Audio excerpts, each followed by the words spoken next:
নমস্কাৰ নৱজি শিক্ষা এপ্লিকেশ্যনসকলে স্বাগতম জনাইছোঁ। আশা কৰোঁ সকলো ভালে আছে। আজি এটা অন্য ভিডিঅ' লৈ আহিছোঁ। অসম চৰকাৰৰ উদ্যোগত বিহুক বিশ্ব দৰবাৰ প্ৰতিষ্ঠা কৰাৰ কাৰণে যি প্ৰচেষ্টা অসম চৰকাৰে হাতত লৈছিলে তাৰ প্ৰশিক্ষণ অসমৰ বিভিন্ন প্ৰান্তত চলি আছিলে। নগাঁৱতো এনেধৰণৰ প্ৰশিক্ষণ চলি আছিলে। 5 দিন ধৰি নগাঁৱৰ বিভিন্ন সমষ্টিৰ প্ৰশিক্ষণ চলি আছিলে। আজি নগাঁও জিলাৰ সকলো সমষ্টিৰ বিহুৱতীক লৈ পেলাই আজি নগাঁও জিলা প্ৰশাসনে এই অনুষ্ঠানটো আয়োজন কৰিছে। নগাঁও নুৰুলানি ষ্টেডিয়ামত এই অনুষ্ঠানটো আয়োজন কৰা হৈছে। নগাঁও নুৰুলানি ষ্টেডিয়ামত বিহু বিশ্ব ৰেকৰ্ডৰ বাবে যি প্ৰশিক্ষণ চলি আছিলে তাৰ অন্তিম দিনা এই অনুষ্ঠানটো আয়োজন কৰা হৈছে। এই অনুষ্ঠানটোত কি হ'ল আৰু কেনেধৰণৰ কি হ'ল বিহুৱতীসকলক সেই দৃশ্য দেখুৱাম বুলি আহিছোঁ। সম্পূৰ্ণ ভিডিঅ'টো চাব বুলি আশা কৰিছোঁ।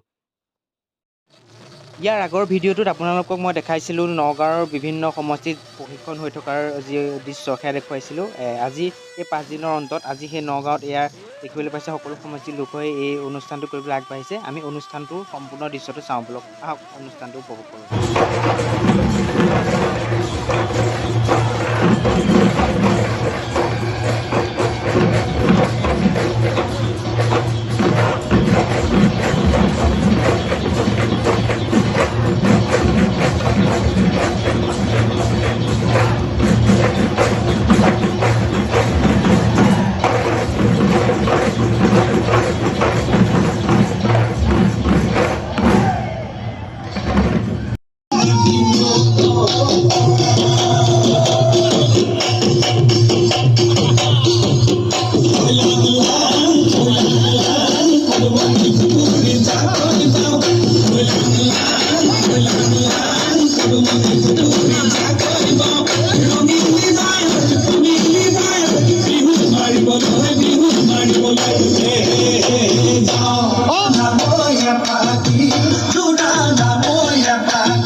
তাৰিখে যি বিশ্ব ৰেকৰ্ডৰ কাৰণে আমাৰ নগাঁৱৰ পৰা যি যোৱাৰ প্ৰচেষ্টা কৰিছে আজি নগাঁও এই নুৰুল আমিন ষ্টেডিয়ামৰ পৰাই আৰম্ভ কৰিছে আজি গোটেই নগাঁও জিলাৰ সমূহ বিহু লৈ পেলাই আজি অনুষ্ঠানটি কৰা হৈছে মই তেওঁলোকৰ পৰা জানিব বিচাৰিম কেনেকুৱা লাগিছে খুব ভাল অনুভৱ আমি চৰকাৰক ধন্যবাদ দিব লাগিব আমাৰ বিহুটো ৰাষ্ট্ৰীয় পৰ্যায়লৈ নিয়াৰ বাবে আমি অনুশীলন খুব 5 দিন কৰিছিলোঁ আমাৰ ইয়াত সদৰ সমষ্টি হৈ আমি 5 দিন অনুশীলন কৰিলোঁ আৰু আজি ডিষ্ট্ৰিক্ট ৱাইজ হৈছে কি ক'বা কেনেকুৱা লাগিছে ভাল লাগিছে যিহেতু চৰকাৰে আমাৰ বিহুটোক যিটো বিশ্ব দৰবাৰত প্ৰতিষ্ঠা কৰিবৰ কাৰণে চেষ্টা কৰিছে আমাৰ খুবেই ভাল লাগিছে তুমি কোন জেগা পাইছা মইতো হোজাই জিলাৰ হৈ পাৰ্টিচিপেট কৰিছোঁ বৰ্তমান যাতে আমি নগাঁও হোজাই জিলা বুলি নহয় যিহেতু আমি নগাঁও জিলা হৈ যাতে আমি সুখ্যাতি লাভ কৰিব পাৰোঁ তাৰ বাবে আমি ঈশ্বৰৰ ওচৰত প্ৰাৰ্থনা কৰিছোঁ আৰু যাতে আমি জয় হৈ আহিব পাৰোঁ আপোনালোকৰ ৰহাৰ পৰা কিমান আহিছে ৰহাৰ পৰা 64 আহিছে মই নগাঁও পাথৰিৰ পৰা আহিছোঁ কেনেকুৱা লাগিছে ইয়াত পাৰ্টিচিপেট কেনেকুৱা লাগিছে ইয়াত অংশগ্ৰহণ কৰি পাই বহুত ভাল লাগিছে কিমান দিনৰ পৰা প্ৰশিক্ষণ চলি আছে হৈ আছে এসপ্তাহ আগৰ পৰাই চলি আছে প্ৰশিক্ষণ বহুত ভাল লাগিছে একমাহৰ পৰা মানে এনেকেইদিন চলি আছে এমাহে কেনেকুৱা লাগিছে বহুত ভাল লাগিছে কিমান দিন তোমালোকৰ প্ৰশিক্ষণ হৈ আছিলে আমাৰ 5 দিন হ'ল তুমি কোন জেগা পাইছা মই ৰহাৰ পৰা আহিছোঁ 14 তাৰিখৰ কাৰণে প্ৰস্তুতি সম্পূৰ্ণ হৈছেনে সম্পূৰ্ণ হৈছে বৰ্তমান এতিয়ালৈকে আজি লাষ্ট প্ৰশিক্ষণ আছিলে কিমান তাৰিখে যোৱা হ'ব গুৱাহাটীলৈ 10 তাৰিখে নিয়া হ'ব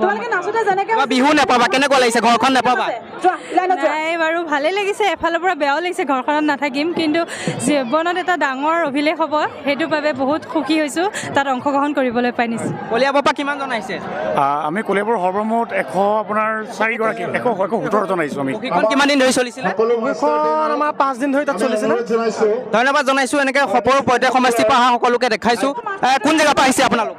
আমি নগাঁও কলিয়াবৰৰ পৰা আহিছোঁ আৰু আমাৰ বহুত প্ৰস্তুতি ভালকৈ চলিছে আৰু 14 তাৰিখলৈ আমি বিৰাট বেছি এক্সাইট হৈ আছোঁ কাৰণ আমাৰ বিহুটোক বিশ্ব দৰবাৰত প্ৰতিষ্ঠা কৰিব তো বহুত বেছি ভাল লাগিছে আৰু বহুত সুখী 14 তাৰিখৰ কাৰণে প্ৰস্তুতি পাই সম্পূৰ্ণ ভাল লাগিছে ইয়াত অংশগ্ৰহণ কৰিব পাই কেনেকুৱা লাগিছে বহুত ভাল লাগিছে এনেকুৱা কোন আহিছে ইয়াত নাচিবলৈ মোৰ ছোৱালী আহিছে কেনেকুৱা লাগিছে ইয়াত অংশগ্ৰহণ কৰিব পাই বহুত ভাল লাগিছে আপোনাৰ ছোৱালীয়ে বিশ্ব ৰেকৰ্ড কৰিবলৈ গৈ আছে কেনেকুৱা লাগিছে আপোনাৰ মা হিচাপে মোৰ মাক হিচাপে মই বহুত গৌৰৱ অনুভৱ কৰিছোঁ মোৰ বহুত ভাল লাগিছে কোন জেগাৰ পৰা আহিছে আপুনি মই মাছপাথৰিৰ পৰা আহিছোঁ থাকিব আপোনাৰ কোন আহিছে মোৰ ছোৱালী আহিছে কেনেকুৱা লাগিছে ভাল লাগিছে বহুত ভাল লাগিছে